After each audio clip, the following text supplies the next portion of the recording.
অত্যাচার নির্যাতন কিন্তু একেবারেই থামছে না। সুদীপ চক্রবর্তী আমাদের প্রতিনিধি সরাসরি রয়েছেন। সুদীপ, এর আগে আমরা দেখেছি কোনো নাবালিকা ভয় তিনি চলে এসেছেন বাংলাদেশে, অসুস্থ মা বাবাকে বাংলাদেশে ফেরে ভারতে এসে আশ্রয় নিতে এসেছেন। আর এক্ষেত্রে দুজন বৃদ্ধা তারা বলছেন যে তারা ধর্মাচরণ করতে ভয় পাচ্ছেন, ইসকনের ভক্ত, সেই কারণে তাদের লাগাতার নির্যাতনের সম্মুখীন হতে হচ্ছিল।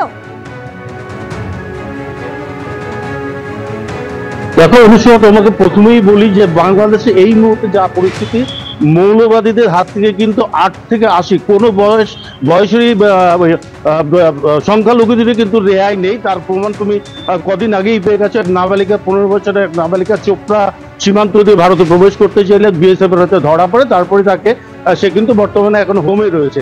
এই বৃদ্ধা বুধবার সন্ধ্যে নাগাদ এই দুই বৃদ্ধা, একজনের বয়স 90 ছুঁচি, আরেকজন 74, এই বৃদ্ধারা তারা ওইখানে বাংলাদেশে মৌলবাদীদের অত্যাচার সহ্য করতে না পারে তারা রাধিকাপুর সীমান্ত দিয়ে উত্তর দিনাজপুরে ঢোকার চেষ্টা করে। সেখানে কিন্তু বিএসএফ এর হাতে তারা বাধা পায়। বিএসএফ তাদেরকে গ্রেপ্তার করে বিএসএফ কিন্তু কালিয়াগঞ্জ থানার হাতে তুলে দেয়। তারপরে কালিয়াগঞ্জ থানা থেকে তাদেরকে কিন্তু রায়গঞ্জ জেলা আদালতে পাঠালে জেলা আদালত কিন্তু তাদের 14 দিনের জেল হেফাজতের নির্দেশ দিয়েছে।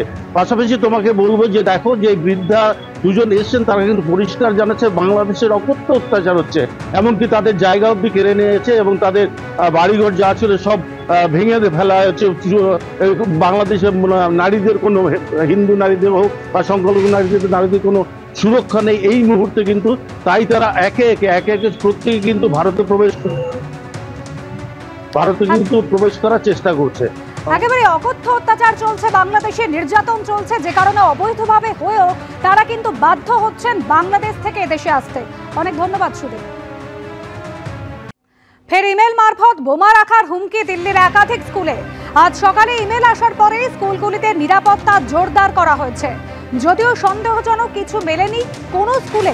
এর আগে ইমেল মারফত দিল্লির 40টি স্কুলে বোমা রাখার হুমকি দেওয়া হয়েছিল। বারবার একই ঘটনা ঘটায় কেন্দ্রীয় সরকারকে তীব্র আক্রমণ করেছেন দিল্লির মুখ্যমন্ত্রী।